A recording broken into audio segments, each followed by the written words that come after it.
Bonjour Ophélie, Bonjour, merci d'avoir accepté cet entretien avec moi. c'est un plaisir.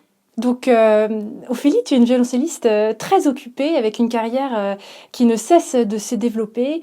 Ça a été même compliqué de trouver un moment pour te voir, pour t'attraper entre deux avions, deux concerts, tournées. Donc c'est incroyable et j'ai vraiment plein de questions pour toi, mais vraiment un grand merci pour avoir fait de la place dans ton emploi du temps. C'est quand on est très occupé qu'on trouve des petits interstices comme ça dans la musique et dans la vie. Alors Ophélie, ma première question, elle est très simple, très classique, et ben, c'est tout simplement comment as-tu commencé le violoncelle? Alors j'ai eu un coup de foudre pour l'instrument en allant en concert avec mes parents. Ils ne sont pas musiciens, ils sont profs tous les deux. Mon père est psychanalyste, mais aussi il était prof aux Beaux-Arts. Et ils allaient beaucoup au concert, toutes sortes de musique, musique traditionnelle, beaucoup de musique classique, baroque, la musique contemporaine, enfin vraiment sans barrière ni frontières. Et donc là, il se trouve que c'était un concert de suite de Bach dont je me souviens très bien et j'ai complètement été fascinée, enfin très intimement touchée par la voix du violoncelle et peut-être aussi par cette œuvre, les suites. Et donc j'étais toute pitchoune, hein, je pense que j'ai même dû dormir une partie du concert, j'avais 4 ans, donc et j'ai voulu absolument faire du violoncelle depuis ce jour-là. Et j'ai patienté parce que mes parents sont allés taper à la porte de l'école de musique du coin, donc une petite ville en banlieue parisienne, à Verrières-le-Buisson. Quand même connue parce que Louise de Villemorin y a fait salon, séjourné, etc. Et c'est donc une femme de lettres très importante. Amie de Boris Vian, etc. Enfin voilà, ils ont poussé la porte de l'école de musique et puis la professeure à l'époque a dit non, c'est beaucoup trop tôt pour faire du violoncelle, faut attendre et tout ça. Donc j'ai commencé qu'à 7 ans en fait en réalité, mais j'étais très têtue je crois. Donc j'ai gardé mon cap. Oui, donc il y avait cette idée fixe et ce désir de faire du violoncelle et pas juste de la musique, c'était le violoncelle. Oui, j'adorais aller au concert, faire de la musique, on faisait plein de trucs, aussi de la danse, des chansons, des machins, tout ça. Mais ce que je dois dire que ce qui m'a touchée, c'est autant, je crois, l'instrument, la forme de l'instrument, le fait que quand on est petit comme ça s'impose à vous. Enfin, même si c'était un récital, mais la place de l'instrument quand on fait un récital de violoncelle, c'est quand même quelque chose de... C'est un partenaire de jeu quand on est sur scène. Et pour un auditeur, moi, ça m'a complètement fascinée. Donc, je voulais aussi être luthière. Parce que très vite, d'ailleurs, j'ai eu la chance, à 7 ans, je pense que ma mère était quand même très intuitive et inspirée parce elle est allée rue de Rome et puis elle a tout de suite été chez un luthier qui s'avère être Bernard Sabatier, qui est un des grands luthiers de la rue de Rome de l'époque, d'ailleurs retraité très récemment seulement. Et j'ai vu un de ses apprentis tout récemment. Et puis en fait, il l'a vendu à mes parents un petit violoncelle français, un quart, 18e, qui payait pas forcément de mine comme ça, mais qui était un très beau petit instrument, ce qui est quand même très rare. Et j'avoue, je pense que ça a dû encore augmenter ma passion pour l'instrument. C'est une chance inouïe, avec des parents non musiciens, d'avoir débuté sur un petit quart de violoncelle comme ça, qui avait beaucoup de charme. Alors, je pense que c'est ma mère qui a dû inspirer le luthier, et il s'est dit, ah, là, il faut que... Et donc j'ai toujours gardé une tendresse pour ce luthier, Bernard Sabatier. Et puis je pense que pour les enfants, c'est important d'être environné de belles choses, de beaux objets. Mes parents étaient aussi ils fréquentaient beaucoup de plasticiens, d'artistes. Et c'est aussi une œuvre d'art, un violoncelle, l'objet violoncelle. Et c'est tout qui m'a fascinée. C'est le son, c'est la voix, la chose. Moi, je savais même pas que ça existait, l'écart 18e. Bon, je disais, j'exagère peut-être un peu, mais je crois pas. C'était un vieux Paris, comme En on trois peut. quarts peut-être, mais... Sabatier, il avait cet art d'avoir des petits trésors dans son atelier comme ça, et puis à la tête du client ou de la cliente, tout d'un coup, il disait, ah, ça, ce sera pour un tel, ce sera. Et j'avoue que j'ai moi-même été, dès le début d'ailleurs, j'adore toujours ça. Je suis quelqu'un qui a comment dire, une approche très rhinencéphalique des objets et des gens et des choses et de la vie en général. Et quand je prends un livre, je commence par le sentir et j'adore pénétrer dans un atelier de lutherie parce que je trouve que ça sent tellement bon. Et puis c'est plein de mystères, c'est souvent un peu sombre. Et puis ce grand monsieur moustachu, il a une aura incroyable. Ce luthier, c'est des gens assez mystérieux, en général plutôt taiseux. Ouais, j'aurais bien fait ma vie aussi dans un atelier, à travailler le bois. Je trouve que c'est tellement noble cet artisanat, ce travail de la matière, c'est fascinant. Et ça sent bon. Alors, comment se sont passés tes premiers cours de violoncelle? Qui était ton premier professeur? Alors, mon premier professeur, c'était une dame. J'ai eu des dames dans mon parcours de l'apprentissage du violoncelle au début. Alors, elle était très old school, mais vraiment plus old school, c'était pas possible. Madame Roger, elle s'appelait, et avec un chignon sur la tête, grosse choucroute, grosse boucle d'oreille, tout ça. J'ai pas du tout le souvenir d'avoir entendu ou vu jouer, aucun souvenir, mais elle a eu le mérite de pas me décourager déjà. Alors, je crois que c'était pas fantastique, hein, mais elle a eu le mérite si ce n'est de cultiver, en tout cas de ne pas entraver mon amour et mon désir en fait de faire de la musique et du violoncelle. Donc c'est déjà très bien parce qu'il y en a d'autres qui se font couper les ailes très vite. En tout cas à l'époque c'est moins le cas maintenant, je pense. La pédagogie a un peu évolué. Elle m'a pas dégoûtée, elle m'a voilà. Et puis d'une certaine façon, elle a contribué à mon développement. Et puis c'est vrai que très vite, comme mes parents étaient entourés d'amis musiciens, notamment Eduardo Valenzuela, un violoncelliste chilien qui a fait une belle carrière et qu'il connaissait comme ça par les hasards de la vie. Et puis aussi, dans ce petit conservatoire, il y avait un département de musique ancienne incroyablement riche et c'est très étonnant. Donc il y avait Monsieur Troman qui était un peu un ponte dans la flûte à bec. Il y avait ma sœur faisait la flûte à bec aussi. Donc j'étais très vite du côté des baroqueux à la source. Il y avait une prof de clavecin magnifique. Et puis Martha Cook, qui était américaine, qui est américaine, et qui se faisait parfois remplacer par Pierre Entaille. Donc, dans un petit conservatoire de banlieue parisienne comme ça, il y avait des gens qui défilaient. Donc, moi, j'ai pris mon premier cours de basse continue avec ces gens à 7 ans, quoi. J'ai commencé le violoncelle et tout de suite, au bout de 6 mois, j'ai accompagné ma sœur, qui avait 2 ans de plus, pour faire des petites basses et choses comme ça, avec Pierre Entaille qui me faisait gling-ding sur le clavecin en disant « c'est pas juste ta basse là !» et voilà, donc en fait ces gens-là ont très vite dit à mes parents « il faudrait peut-être aller voir ailleurs pour le violoncelle » et donc ils ont demandé conseil à Christophe Coin qui était aussi, faisait partie un peu de cet entourage artistique avec les frères Kuyken et tout ça, qui a conseillé d'aller voir Maggie Hochkorn, que j'ai rencontrée donc au bout de, je ne suis pas très bonne avec les dates, mais 3-4 ans, quoi, quelque chose comme ça. On a vite fait comprendre à mes parents qu'il fallait qu'ils trouvent quelqu'un d'un peu plus costaud. Mais j'ai eu des petits anges comme ça dans mon début de violoncelliste et de musicienne. Il y a eu Christophe Coin qui m'a donné ce conseil.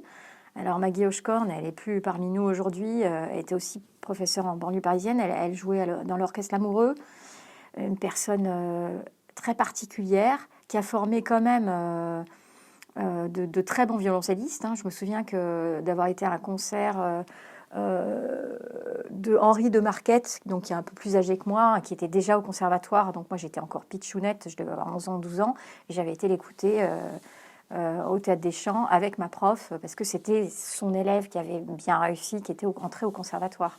C'était elle-même une élève de Paul Tortelier. Alors moi, j'avais une admiration, une dévotion pour Paul Tortelier, qui est quelque part aussi un autre ange gardien de ma jeune vie de musicienne. Mais je fais des digressions. Je finis peut-être avec Maggie, qui est un personnage incroyable. Elle a aussi formé Laurent Sirade, bien sûr. Le fameux Laurent Sirade, qui était le violoncelliste du Quatuor pendant des années et qui fait des spectacles maintenant fantastiques, qui joue la tête en bas avec son violoncelle. Donc, il y avait ces deux grands frères, un peu, Laurent Sirade et puis ce Henri de Marquette, qui était dans les parages. Elle était assez folle, très excentrique. Quand on rentrait dans la salle de classe, c'était une autre époque, hein, on ne voyait rien parce que c'était noir, enfin, il y avait la fumée partout. En général, elle avait soit le clope au bec, soit sur le violoncelle, soit, enfin voilà.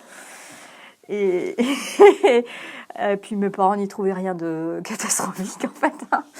Et moi, je l'adorais. Puis un jour, c'est des petits indices comme ça. Un jour, elle est sortie de la classe. Elle disait jamais trop que c'était très bien, tout ça. Elle était très avare de compliments. Je sentais qu'elle était assez passionnée par le travail qu'on faisait ensemble. Et puis un jour, elle est sortie de la classe et elle a dit à ma mère, vous savez, cette petite-là, Ophélie, elle est vraiment habitée par la musique. C'est précieux, il faut faire attention à ça, et tout ça. Et j'avais tellement l'impression physique que c'était ça, c'est-à-dire que vraiment la musique était dans mon corps et que ça m'habitait, ma tête, mes sens et tout ça, que je sais pas, cette expression m'est restée et je trouve que c'était très juste et je crois que c'était très juste par rapport à ce que je vivais. Et quand on est petit comme ça, je pense qu'il y a beaucoup de musiciens jeunes qui peuvent ressentir ça. On a l'impression que c'est trop grand pour soi quand on joue, je sais pas moi, un petit menuet de Mozart, un menuet de Bach ou une petite pièce de Tchaïkovski toute simple pour enfants. On touche à des choses fantastiques, géniales, et on est un tout petit bout de chou, et des fois ça vous submerge tellement c'est touchant, émouvant, et puis trop grand, quoi. Et le fait de cette expression-là, bah, ça m'a en fait permis d'apprivoiser cette sensation d'être envahie par la musique. Et de me dire, bah, en fait, ouais, c'est ma maison. Et puis, je suis la maison de la musique aussi, d'une certaine façon. Je l'accueille, quoi, même si elle est trop grande pour moi. Et voilà, donc c'est quelqu'un qui m'a marquée et qui a été recommandé par Christophe, quoi. Elle était très amoureuse, enfin très ambivalente en même temps avec Paul Tortelier. Elle avait une immense admiration pour Paul Tortelier, mais qu'elle m'a fait partager. Et en même temps, elle était un peu cassée, un peu abîmée, parce que c'est un pédagogue quand même très particulier qui a abîmé beaucoup de musiciens aussi. C'était une pédagogie pas toujours très adaptée, pas toujours très intuitive, comme ça, très imagée, et puis très autoritaire, extrêmement autoritaire. Donc moi, j'ai aussi découvert un peu cette facette-là de Tortelier, alors que la façon dont je l'ai découvert et dont j'ai été éperdue d'admiration pour lui, c'était en concert à Verrières-le-Buisson. Non, mais il y avait du beau monde. Il y avait Dutilleux qui est venu, je me souviens, faire une masterclass sur Ainsi la nuit, à l'époque où vous aviez Gagnepin était un tout jeune lauréat d'un concours. Et puis, Tortelier, il y avait un petit festival du violoncelle. J'ai entendu Christophe Coin jouer un concerto de Boccherini en sol. Mais je me souviens de sa première note du mouvement lent comme si c'était hier, quoi. Vraiment. Et j'étais comme ça au premier rang dans une salle pourritissime avec pas d'acoustique. Mais je me suis dit, ce type est génial, quoi.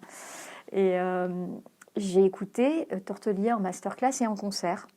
Un concert où ça ne devait pas sonner terrible non plus, mais ils avaient eu l'intelligence de mettre les enfants en avant-scène. Donc moi, j'étais en avant-scène par terre en tailleur, là, avec tous les mômes. Et je sais pas, je devais être applaudir plus fort que les autres, ou j'en sais rien, être un peu sur ma planète. Et donc, il s'est baissé, il m'a levé comme ça, et il m'a embrassée à la fin du concert au bis. Alors moi, j'avais des petites étoiles partout, là. J'étais éblouie parce que ce type, tu vois comment il est. Enfin, il était immense et puis j'étais toute petite, donc il s'amène vers vous. On a l'impression que c'est avec sa belle chevelure resplendissante de Don Quichotte. J'ai des souvenirs très visuels et très marquants comme ça, concrets de mon rapport à l'instrument et aux musiciens. Et je crois que c'est important d'avoir des chocs esthétiques comme ça. Mais on sent, tu as répété plusieurs fois, oui, j'étais juste pitchoun, mais on sent énormément de profondeur et de maturité déjà dans tes souvenirs. À quel point tu vivais, tu étais habité par la musique. Je crois que c'est rare, ça fait partie des... L'art, c'est quand même quelque chose qui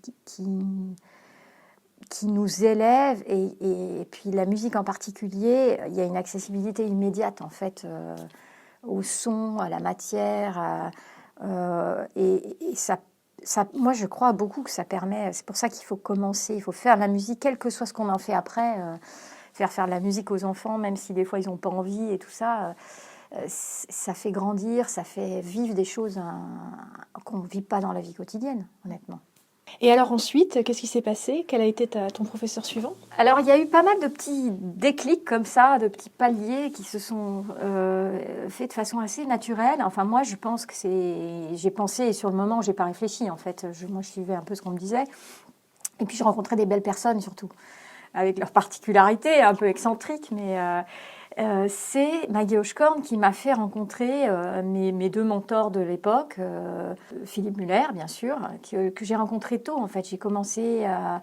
Et alors lui, c'est pareil, j'apprécie beaucoup ce genre de pédagogue. Il était quand même au sommet de sa carrière aussi en tant que pédagogue.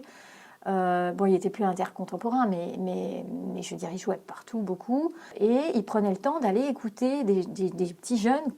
Certainement, évidemment, ma prof lui avait dit, vous devriez venir, voilà, tout ça, écouter. Et voilà, il m'a entendu dans Chez Lomo, je vais avoir 12 ans, un truc comme ça, un concours de fin d'année, et puis il était là, et puis ça lui a plu, et puis mine de rien, c'est comme ça que la relation s'est nouée, donc j'ai fait un stage avec lui, puis ensuite pris des cours de temps en temps. Et il m'a judicieusement conseillé d'avoir un apprentissage un petit peu plus méthodique que la relation un peu passionnelle qu'avait avec l'instrument et la pédagogie ma précédente professeure.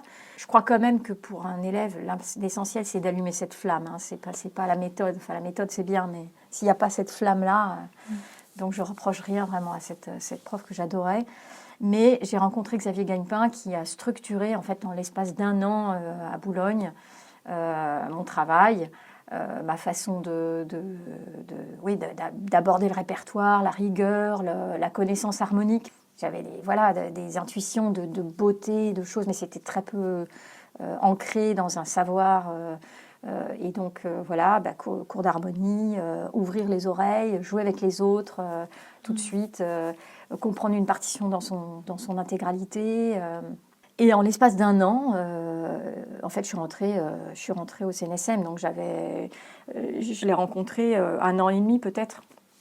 Je l'ai fréquenté de mes 14 ans et demi à mes 15 ans.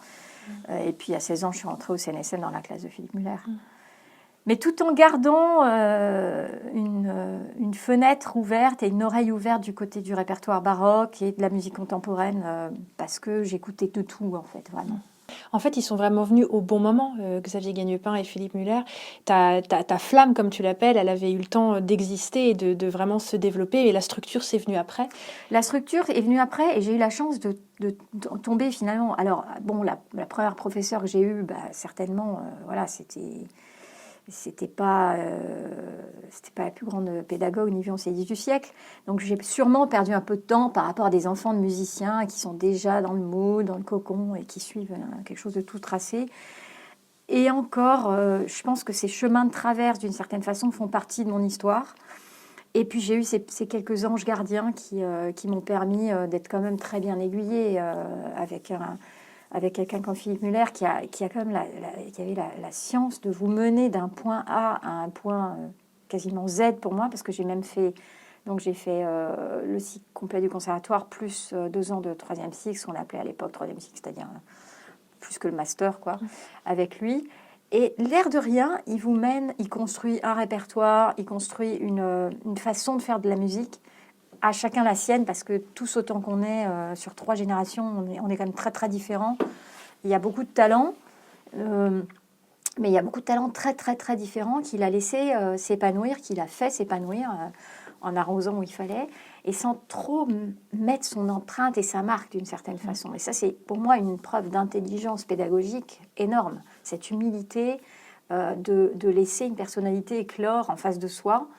Je crois que quelqu'un comme Tortelier, dont on a parlé, était beaucoup plus directif et dans une génération où c'était marche ou crève, et soit ça fonctionnait, soit c'était un peu... ça cassait un petit peu des vies de musiciens, quoi. Et voilà. Donc il avait le flair, l'intelligence aussi, le temps disponible, la générosité de son temps, d'aller écouter des jeunes, d'avoir la patience de les former, me souviens d'avoir travaillé à un concerto de Haydn à une académie d'été à Nice, où il faisait 35 degrés. Et j'étais impatiente et je voulais que ça marche tout de suite, les traits, si c'était pas propre, ça, je supportais pas. Et puis il me disait, mais on construit tranquillement, pas à pas, fais-moi confiance. Et on avait l'impression d'être prise en main, sous son aile, et avec le temps de se développer. Parce que quand on entre à 16 ans au conservatoire, je sais qu'il a beaucoup insisté aussi pour que je continue ma scolarité. C'était le premier à être averti quand j'ai eu ma mention très bien au bac. Et il voulait qu'on se développe de façon harmonieuse, aussi humainement. Et ça, je pense que c'était très précieux. Tu gardes donc un bon souvenir de tes années au CNSM, mais pas que avec Philippe Muller, aussi avec la classe et puis les cours de musique de chambre. Alors, d'un point de vue, quand je vois mes étudiants maintenant à la haute école, où globalement les étudiants sont un peu plus âgés parce qu'il faut qu'ils aient les bacs ou équivalent en général. Donc je pense qu'ils profitent mieux du réseau que ça peut apporter, de l'interaction avec les autres étudiants, de les possibilités professionnelles que ça offre aussi en marge et à l'intérieur d'un cursus. Je pense que quand on a 16 ans, moi en gros, vraiment, je faisais mes cours, je faisais la musique de chambre avec Maurice Bourg, j'ai adoré, vraiment. J'ai trouvé que c'était un musicien exceptionnel. Et en plus, j'ai eu la chance donc j'avais 16 ans, mais je faisais la musique de chambre avec des groupes de musiciens du Sud-Ouest et des super instrumentistes qui étaient déjà en fin de cursus. Je ne sais pas pourquoi c'est arrivé comme ça. Et donc, du coup, c'était un peu mes grands frères. On a fait des petites tournées ensemble. Et donc, ça, j'ai grandi très vite de ce point de vue-là. Et puis, j'ai fait très vite aussi des premiers concerts en musique baroque avec des ensembles comme ça, dont certains qui étaient assez connus. Dès qu'on a su que je faisais un peu de violoncelle baroque, en fait. Et puis j'en ai toujours fait, en réalité. Depuis mes 8 ans, j'avais pas forcément les cordes en boyau tout de suite, mais j'ai toujours fait ce répertoire-là en accompagnant ma sœur pendant des années dans le répertoire baroque. Et c'est vraiment ma seconde langue maternelle. Donc, je ne fais pas partie de ces gens qui ont dû faire un apprentissage du style baroque et du style classique en étant adolescent ou adulte. J'ai vraiment vécu toute ma vie avec ça. Oui, parce que c'est la question que j'allais te poser, mais tu as répondu. C'était quand est-ce que tu avais commencé à... Enfin, si tu avais déjà les cordes en boyau quand tu commençais à faire du violoncelle baroque, donc pas tout de suite, mais tu avais déjà la sensibilité du style et du répertoire Oui, écouté. alors vraiment, mais j'ai même fait de la viole de gambe. Je pense à un stage de viole de gambe avec les frères en taille. Franchement, je devais avoir 10 ans, quoi. Wow. Donc, j'avais accordé ma viole en quinte. Il s'était moqué de moi quand j'étais arrivée. Parce que, voilà, moi, je jouais du violoncelle, donc j'étais toute fière et tout, j'avais accordé ma viole. Bon, ça a vite évolué. Jérôme Ventaille m'a dit, peut-être faut changer un truc, là, quand même. Et puis Bruno Coxet, en fait, tous ces gens-là, je les ai rencontrés quand j'avais 10-11 ans, quoi. Même à peine. Ma sœur avait 2 ans de plus, donc chaque fois, je profitais de cette expérience-là. Et j'ai toujours su que je voulais faire de la musique romantique et moderne et pas du tout faire uniquement la musique ancienne. Mais en même temps, je ne pourrais pas vivre sans ça. Disons que ça fait vraiment partie de ma vie. Donc, je ne peux vraiment pas te dire quand j'ai commencé. Parce que mon premier cours de basse continue, ça correspond à mon premier cours de musique de chambre, en fait, finalement. Wow. Donc, et puis après, évidemment, vient plus tard au CNSM, j'ai fait des rencontres fantastiques en faisant le cursus baroque avec Christophe Coin, ce qui n'était pas très fréquent à l'époque. Maintenant, il y a heureusement un peu plus de transfuges. Mais c'était quand même... j'avais 2 trucs un peu particuliers. C'est que je faisais un cursus d'histoire de la musique, enfin de musicologie à la Sorbonne. Et que mon directeur de CNSM à l'époque m'avait dit « Mais qu'est-ce que tu vas faire à la Sorbonne à perdre ton temps alors que tu es aussi... » Et en fait, il y avait déjà la guéguerre entre les voilà, deux il n'y a plus maintenant, heureusement, il n'y a plus, ça c'est du passé. Maintenant, on valorise dans les études des hautes écoles, on valorise la recherche, le travail à l'université, etc. Mais là, ce n'était pas du tout le cas encore. Et puis, j'ai fréquenté beaucoup le département baroque, donc avec Christophe Coin, mais aussi Christophe Rousset. Et puis tout de suite, j'ai travaillé. C'est là que j'ai rencontré Patricia Petitbon, Christophe Dumaux, avec lequel je fais des concerts encore maintenant. C'est dans ces années-là que je les ai rencontrés. en classe de chant baroque parce que je faisais du continuo. Et puis très vite, Christophe Rousset m'a confié le rôle de continuiste attitré. Je pense que j'avais 20 ans, 19 ans, 20 ans. Rinaldo au TCE sans une générale concert. Voilà, quoi, fallait le faire, donc fallait se jeter à l'eau. Et j'ai eu la chance d'avoir des gens qui m'ont fait confiance, dont Christophe Rousset. J'ai appris énormément avec sa façon de faire travailler les chanteurs, son amour aussi de ce répertoire-là, ses connaissances inouïes. Donc j'ai commencé ma vie professionnelle quand j'étais encore en fait au CNSM. Je voulais être indépendante très tôt, donc j'ai fait en sorte de gagner ma vie et de me débrouiller très vite. Et c'était en faisant des choses comme ça. Et quand tu as commencé ta carrière et que donc tu étais encore un peu au conservatoire, est-ce que tu menais vraiment deux vies de violoncelliste de front avec la vie baroque, avec donc l'instrument baroque, les cordes en boyau, et la vie plus moderne avec un instrument moderne, ou comment ça se passait pour toi? En fait, j'ai toujours fait ça.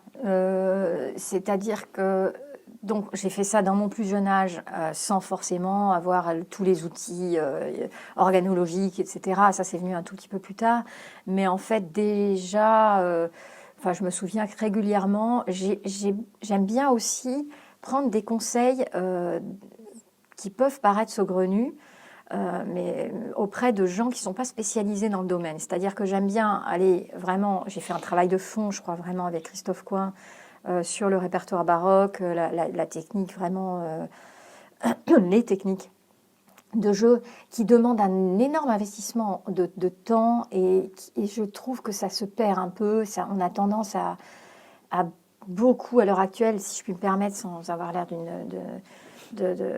un peu négative, je trouve qu'on fait beaucoup dans le fast-food et que cette génération de pionniers qui ont cherché, qui ont gratouillé du boyau pendant des heures et des heures et qui ont cherché des sources pas forcément accessibles aussi facilement que maintenant, on a beaucoup à apprendre de ces deux premières générations du baroque. Et moi, je me réfère toujours à ces sources-là parce que je trouve que c'est très dangereux c'est trop sérieux. C'est trop important. Ces questions d'organologie, de musicologie, et puis cette saveur de chaque répertoire, en fait, cette passion qu'on peut vraiment faire naître pour chaque répertoire, c'est tellement sérieux que ça mérite vraiment qu'on se penche sérieusement sur la question.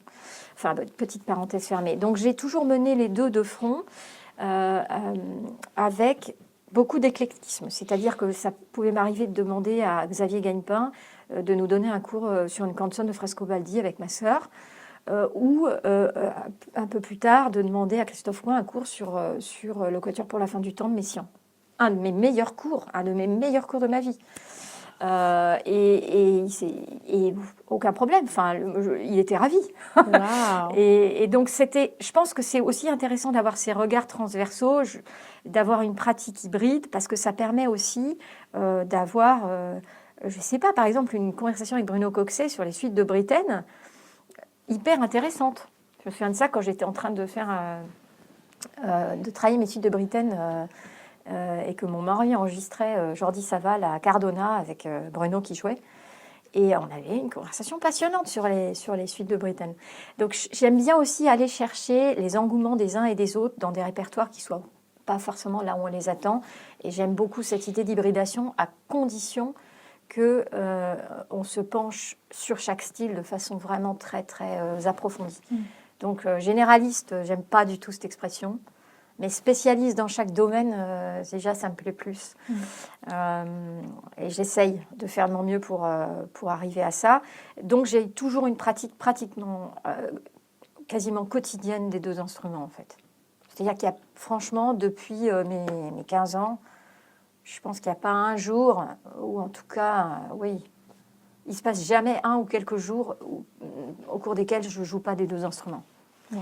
Et je pense que c'est ça qui me fait un peu que je n'ai pas trop ce qu'on pourrait craindre parfois, des tics de répertoire qui s'installent, ou le tic d'un mauvais répertoire dans un autre répertoire qui vient envahir l'espace. Donc, je ne dirais pas que c'est compartimenté dans ma vie, mais en tout cas, j'ai un rapport suffisamment charnel et ancien et amoureux avec la corde en boyau, par exemple, pour que instantanément, dès que je touche une corde en boyau, c'est mon autre maison, quoi. Et j'ai plusieurs maisons et j'adore habiter plusieurs maisons comme ça. Et est-ce que parfois ça se croise un peu, par exemple un répertoire que tu jouerais plus naturellement avec un violoncelle moderne parce que c'est un peu la tradition, mais qui peut parfaitement se jouer en boyau? Est-ce que tu as... Alors, c'est arrivé pour des questions d'organisation de concerts, par exemple, de faire des incursions dans le répertoire du XXe siècle, par exemple, prévoyant la scène de Ligeti ou certains passages des suites de Britten, des choses comme ça, ça fonctionne très bien avec un montage un peu hybride et des cordes en boyau. Il ne faut pas oublier que la plupart des grands solistes jusqu'à 1960 jouaient tous sur boyau. Casals est un exemple parmi 100 autres.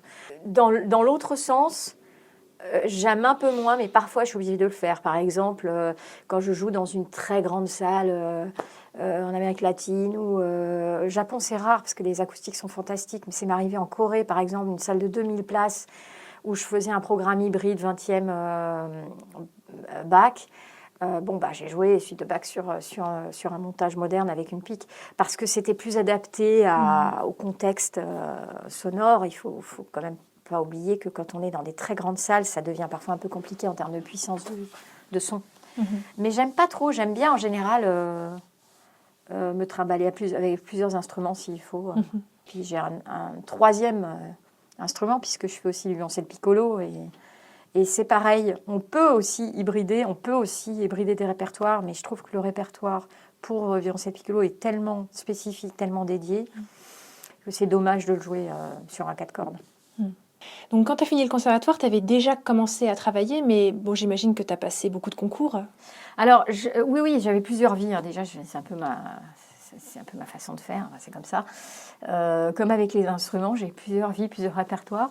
Et je passais des concours. Bon, j'aimais pas beaucoup ça. Je pense que c'est pas un truc qui m'allait particulièrement bien. Puis, j'étais pas toujours très sérieuse. Donc, des fois, je passais des concours parce que la destination était super. et donc, je disais, c'est pas mal, comme ça, je visite un peu. J'ai fait un safari, comme ça, en Afrique du Sud. Enfin, bon. J'ai fait un voyage mémorable au Chili aussi. J'adore voyager, j'adore découvrir en fait plein de choses. Et a posteriori, je veux bien croire que ce que me disaient un peu mes parents, quand même, tu t'exagères pas un peu là. Je n'ai pas préparé ces concours peut-être avec tout le sérieux que j'aurais mis à faire d'autres choses dans ma vie. C'est très sérieux de voyager aussi et de rencontrer des gens et de se nourrir d'autres choses. Donc j'ai quand même passé le concours Bach à Leipzig.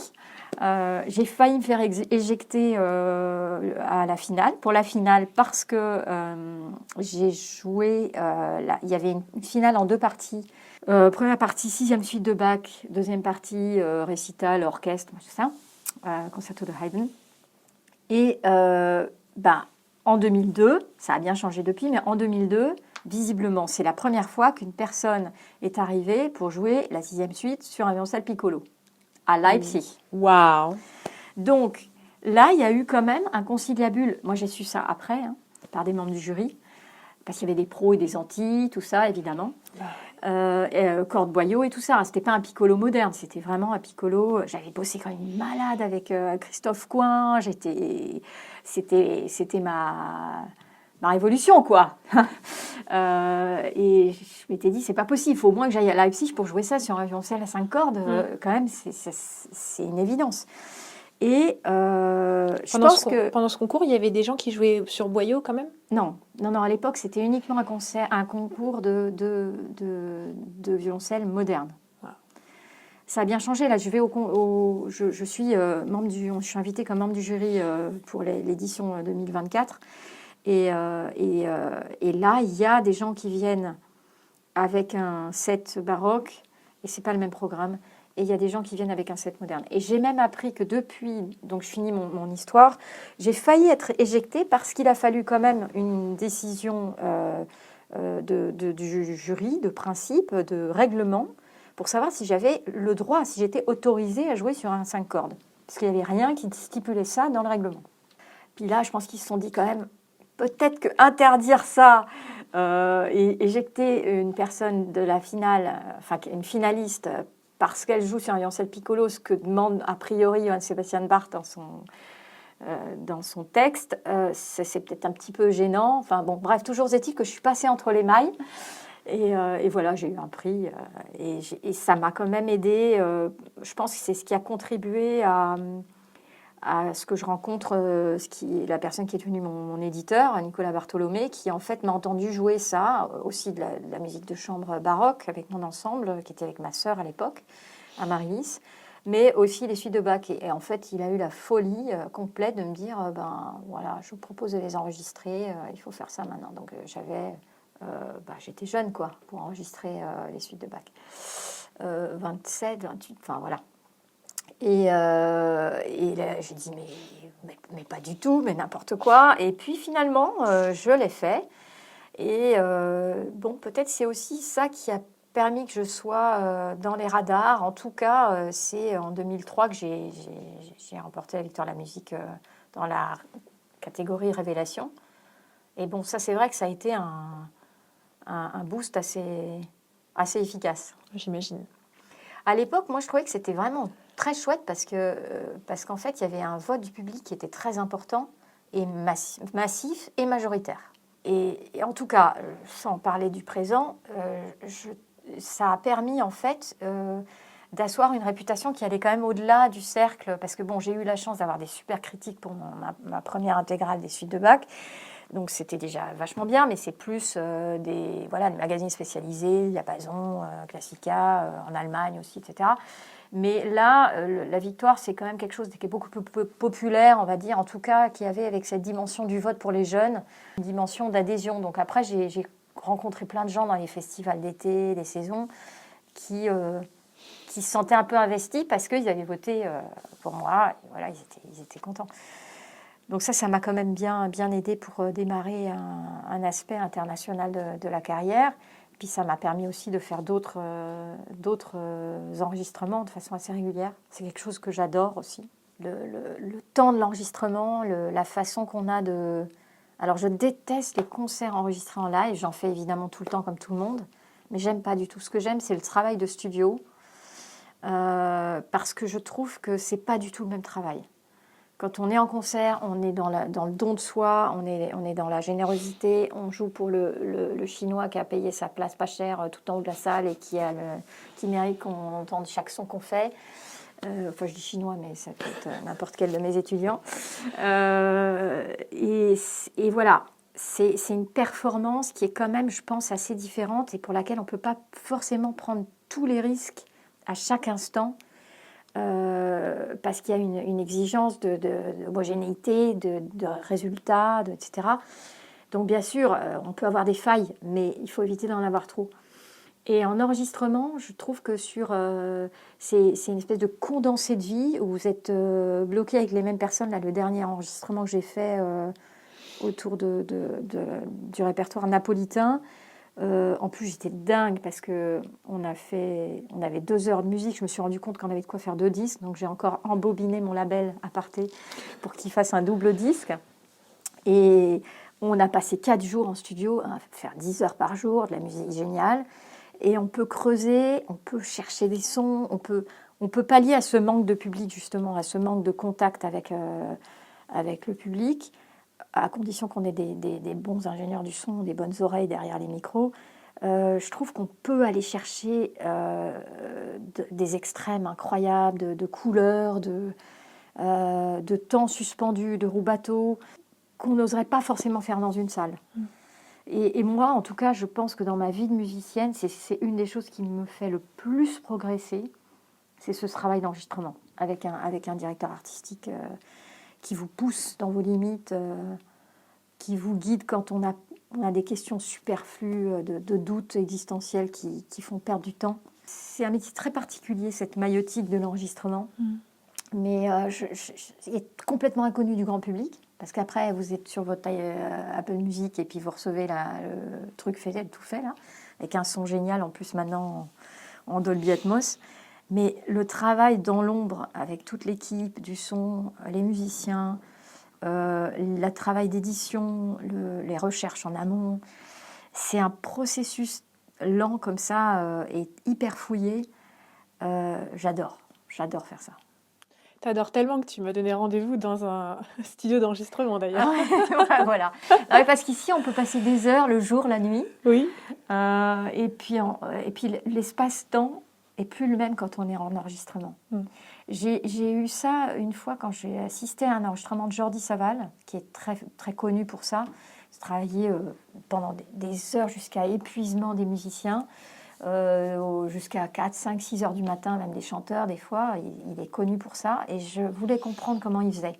Donc j'ai monté un programme d'enregistrement en accompagnant celui qui était son directeur artistique à l'époque, Nicolas Bartholomé. Je voulais voir comment ça marchait. Et effectivement, je me retrouvais à monter mes suites de Britten à 4, 5, 6 heures du mat, à travailler comme une folle et être dans un espèce de huis clos, d'espace-temps différents. Et c'est là que j'ai pris conscience que c'est une... comment dire, c'est très rare, des espaces-temps comme ça dans la vie qu'on peut privilégier et mettre un petit peu en exergue de la vie réelle. C'est assez précieux, ce temps d'édition. Et je pense que les gens qui consomment de la musique n'ont aucune idée, tant mieux s'ils en consomment, hein, j'aime pas ce terme, mais ils n'ont aucune idée de ce travail artisanal qu'il y a derrière, en fait. Enfin, peut-être que si, quand même. Je crois que ça s'entend. J'espère. Ce qui est incroyable, c'est qu'on a l'impression que... Enfin, c'est pas qu'une impression, je pense que c'est vrai que chaque sujet dont tu parles, tu le fais avec une passion démesurée, avec une profondeur totale. Donc, est-ce que tu as cette attitude avec tous les projets de ta vie? C'est un besoin pour toi de vivre chaque événement à fond? C'est vrai que ce côté, je pense que c'est la musique aussi. En fait, c'est pas moi, c'est la musique. Et puis, bon, pas que la musique, j'ai d'autres passions. Mais quand on a des enfants, c'est pareil. Je veux dire, on peut pas le faire à moitié. Voilà, on est obligé d'être entier. Et puis on fait des bêtises. Mais bon, on essaie d'en faire pas trop.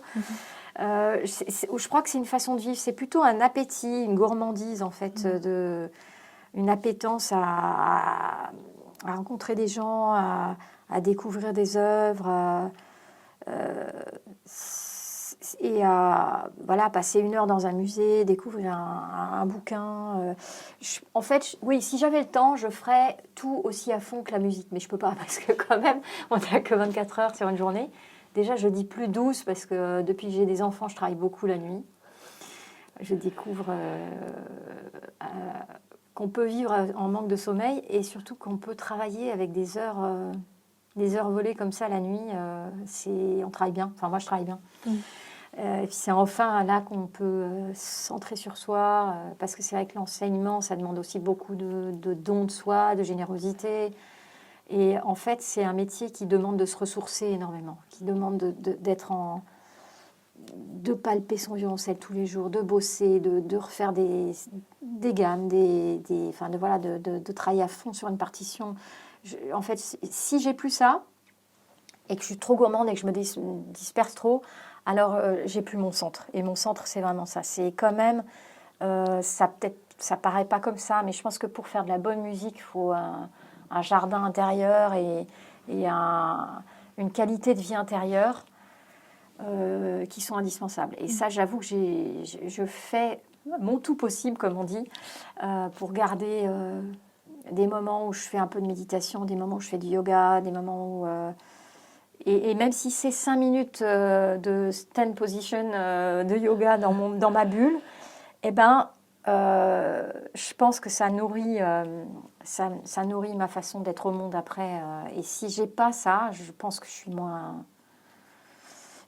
Là, je risque de dépérir. Et puis, je pense que même par rapport à, alors aussi, l'éducation des enfants, la qualité de la présence avec eux, etc., ça, c'est un autre sujet, mais les enfants ne se trompent pas par rapport à cette qualité-là de présence. C'est pas qu'une question de disponibilité et de temps, c'est une question de qualité. Et ben, c'est pareil avec la musique, je trouve.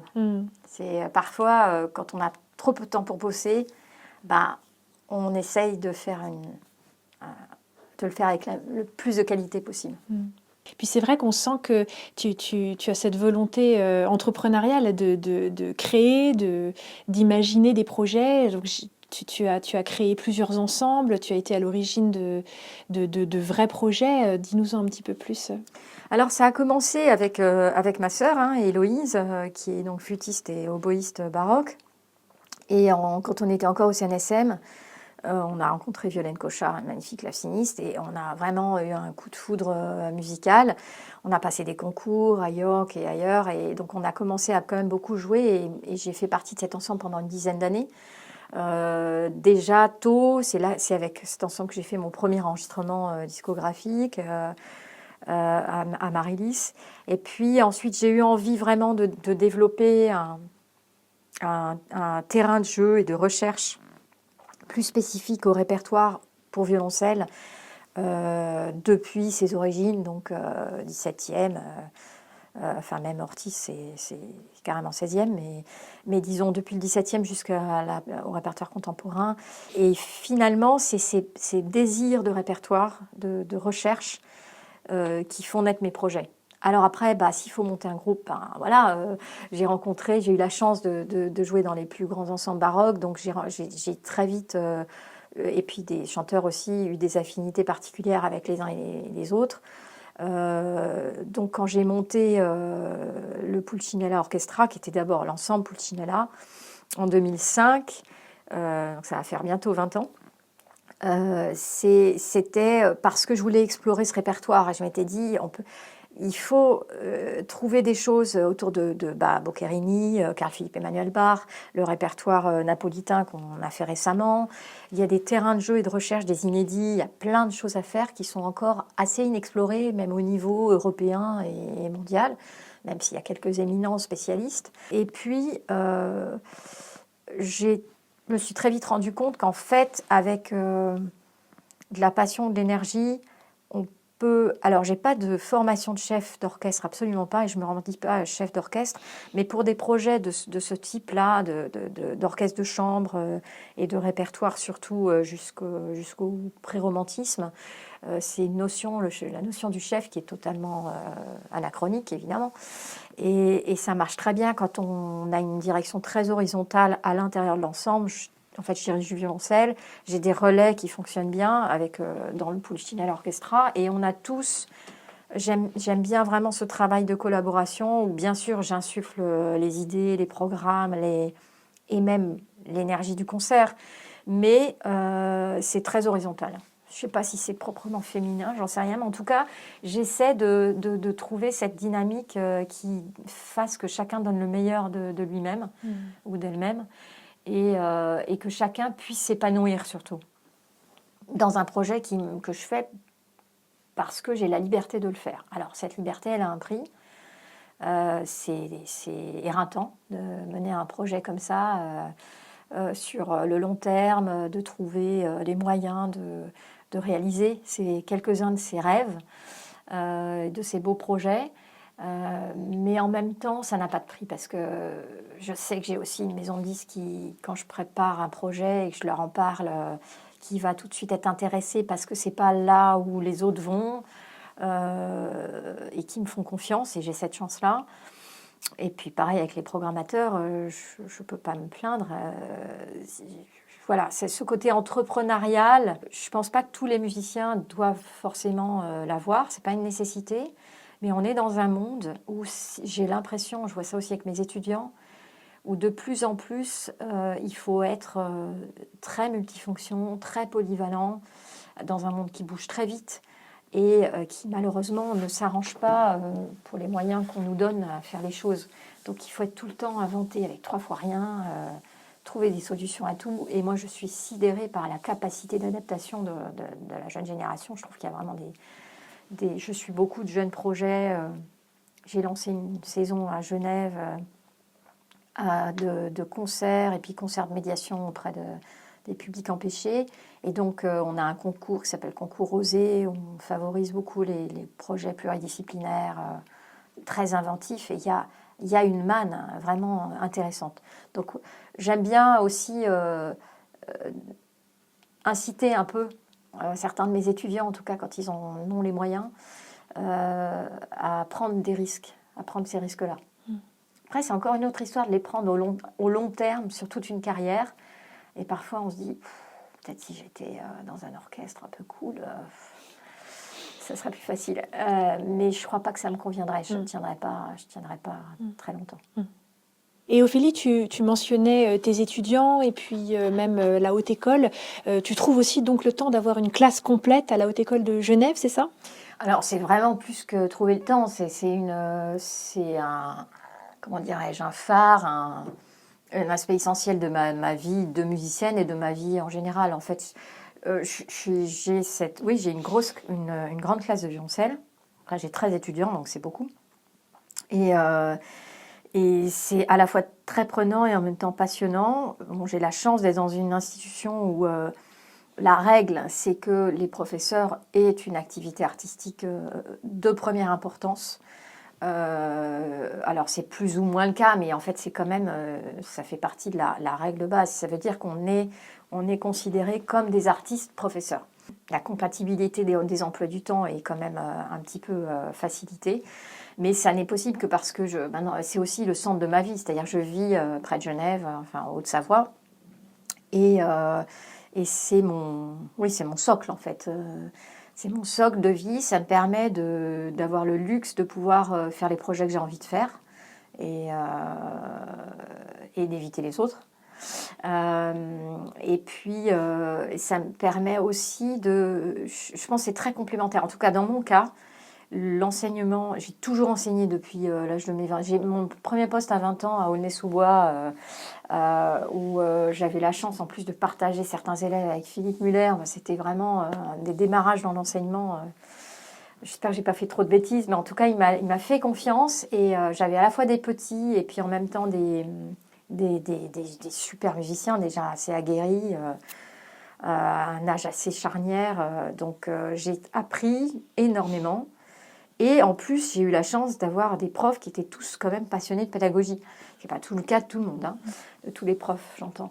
Et donc voilà, ça a toujours fait partie de ma vie, pas comme un boulet ou un fardeau, mais vraiment comme une sorte de pôle d'équilibre dans ma vie. Alors certes, ça demande c'est beaucoup de responsabilités et de temps et d'investissement, surtout une classe en haute école parce que les élèves sont même s'ils sont en bachelor, master, parfois plus, sont quand même pas complètement autonomes, évidemment. C'est une charge très régulière parce que je n'ai pas d'assistant, c'est pas la pratique du tout à la Haute École de musique à Genève. Donc c'est une entière responsabilité pour des jeunes qui sont en plein développement de capacités et de carrière. Et je prends ça avec beaucoup de sérieux, disons, et de responsabilité et beaucoup de joie. Parce qu'en fait, j'apprends énormément. Et j'apprends autant que, j'espère, ils apprennent. C'est Yourcenar qui dit ça, en fait. Malgré tous les désastres de la vie, tout ce qu'on peut rencontrer, être fracassé par des événements de la vie, du moment qu'on apprend et qu'on cherche à apprendre, on est vivant, quoi. Et moi, je trouve que voilà, ma façon d'être vivante en musique, c'est d'apprendre et puis aussi d'essayer de partager ce que je sais un peu, ou les questions que j'ai en tout cas, parce que je pose beaucoup de questions aussi à mes étudiants. Je n'ai pas forcément les réponses. Et voilà, c'est un pôle très important de ma vie. Et puis, ça me permet aussi de repérer des talents. C'est pour ça que j'ai monté cette saison de concert qui en est à sa troisième année. Qui a pour principe, donc Ponticello à Genève, c'est de créer des ponts, comme son nom l'indique, entre les générations, entre les formes d'art artistique, donc beaucoup de programmes très hybrides, des artistes qui ne sont pas là où on les attend, même les plus connus, et puis des têtes d'affiche qui jouent sur scène avec des jeunes. Donc on fait ça très régulièrement. Et ça me permet de repérer des jeunes, de donner facilité par soit une bourse, soit un concert, soit une créa, quelque chose de facilité, de donner quelques pistes au-delà de la formation stricte à des étudiants, que ce soit les miens ou d'autres d'ailleurs, parce que je fais aussi pas mal de musique de chambre. Et pour moi, tout ça est complémentaire. Ça a l'air d'être beaucoup de choses, mais c'est beaucoup de choses qui sont toutes quand même dans une direction de façon de voir la musique. Et puis je trouve qu'avec l'enseignement, on a l'occasion de voir sur 2, 3, 4, même parfois 10 ans, un musicien se développer ou une musicienne. Et c'est tellement passionnant. Parce que, bon, c'est une façon de savoir quand il faut arroser, vers quoi il faut aiguiller, parfois être très intrusif, d'être très demandeur, parfois laisser faire. Et puis on voit comment ça pousse tout ça, ces talents. Et c'est finalement presque plus gratifiant qu'un concert. Un concert, c'est magnifique. Sur le moment, on est complètement grisé, on adore, on a une espèce d'adrénaline fantastique. Puis après, on rentre chez soi, puis finalement, on n'a pas de partage avec le public. On n'a pas forcément... Le retour qu'on a est très, très bref. Starker disait ça beaucoup, qu'il avait parfois l'impression que le partage était tellement plus riche avec l'enseignement et tellement plus sur la durée. Et quelle est la valeur que tu souhaites transmettre à tes élèves le plus souvent possible? Bon, je crois que je pourrais faire mienne une devise qui n'est pas très originale, mais qui est celle de Schumann. C'est d'être amoureux de la musique et d'avoir au moment où on joue et au moment avant où on se prépare pendant des heures et des heures et des semaines à jouer, de n'avoir pour focus que la musique et pas le public. C'est ça qu'il dit. Il dit il faut jouer pour la musique, pas pour ton public. Et si vraiment tu joues pour la musique, alors le public le sentira et il sera aussi amoureux de toi, de la musique, après le concert. Et c'est ça, je crois. C'est vraiment avoir cette exigence, cette humilité de se dire qu'on n'est que des passeurs. On peut être créatif, évidemment qu'on est créatif. Et quand on fait de l'impro, c'est encore différent. Et j'ai des étudiants qui composent aussi. C'est encore une autre démarche. Je suis très admirative de ça, d'ailleurs, de ce courage. Mais quand on est interprète, on est au service de l'œuvre. Et que ce soit une toute petite chose ou que ce soit une immense œuvre, il faut totalement s'y dédier et pas penser trop au public. Bien sûr qu'on est là, ça ne veut pas dire qu'on l'ignore. Moi, j'adore. Puis quand on joue du violoncelle, par exemple, en récital, on est frontal, quoi. C'est pas comme un pianiste qui est comme ça, qui peut éventuellement éviter de regarder. Nous, on donne, on est là, quoi. On est là et on est tout nu, et puis il faut y aller, quoi. Avec orchestre, pareil. Mais cette exigence-là, elle est première pour moi. Et puis de cultiver ce désir constant de servir l'œuvre. Et toi, tu arrives à garder ce désir, cette flamme intacte tous les jours quand tu travailles, même quand tu travailles les exercices, des gammes, la technique, quoi? Alors, moi, ce que je dis des fois à mes étudiants qui n'ont pas forcément la passion de faire des gammes en arpège, ce genre de choses, moi, je leur dis, j'ai pas suffisamment de temps pour travailler, en fait. Donc, dès que je peux voler 10 minutes et faire des arpèges, je suis ravie. Enfin, j'adore, quoi. C'est une espèce d'hygiène mentale, corporelle. Mais par contre, il ne faut pas se dire que c'est un métier dans lequel il y a beaucoup de failles, il y a beaucoup de doutes, il y a beaucoup de... On est très vulnérable aussi. Et en fait, notre boulot, c'est de cultiver ces vulnérabilités d'une certaine façon et ces failles. Et donc, je crois qu'il ne faut pas en avoir peur. Aussi des moments de doute, de baisse de morale, de dépression. Moi, je vois beaucoup aussi chez mes étudiants des difficultés réelles, parfois passagères, parfois plus longues. Et j'essaye toujours de leur dire, mais en fait, cette petite lumière-là qu'il faut chercher, qui parfois s'étiole et s'éteint presque, c'est bien d'avoir ces moments-là. C'est pas grave du moment qu'on fait avec, qu'on apprend à les apprivoiser, qu'on apprend à renouer avec soi-même de façon plus profonde. Je crois pas du tout à Ken et Barbie, moi. Enfin, ça marche pas, ça fait pas de la bonne musique, ça. Et donc, je pense que ces failles-là, oui, je les ai vécues, je les vis encore, et je pense qu'on a tous dans une vie d'artiste des moments d'intenses difficultés. Ce que moi, mes profs n'ont pas forcément dit d'ailleurs. Et pourtant, Dieu sait que je pense qu'ils en ont traversé. Et c'est d'une certaine façon, s'il n'y en a pas du tout, s'il n'y a pas de part d'ombre, je trouve ça très inquiétant en fait. Dans le développement intérieur d'une personnalité. Donc voilà, bien sûr, j'ai mes failles, j'ai même des moments intenses comme souvent les gens qui sont très actifs et très gourmands. Mais il faut aussi dans ces cas-là savoir comment renouer avec le plaisir. On a la chance de faire un métier quand même, mais juste une chance tellement inouïe par rapport à tellement de personnes sur Terre. Ça se mérite certes, mais c'est facile de retrouver le désir quand on fait ce métier. Puis moi, je le trouve par d'autres biais. Par exemple, quand des fois j'ai un ras-le-bol du violoncelle, j'en peux plus, ou que j'arrive pas à réaliser un projet que je veux faire, ben, je vais danser 1 heure à salsa. J'adore le tango, je fais du tango. Et là, ça y est, c'est bon, je m'évade. Ou je lis une bonne poésie.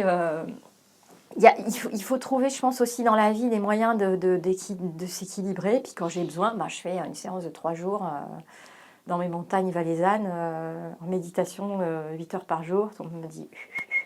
Mais voilà, parce que chacun trouve ses façons de s'équilibrer. Quelqu'un d'autre, ça va être autre chose.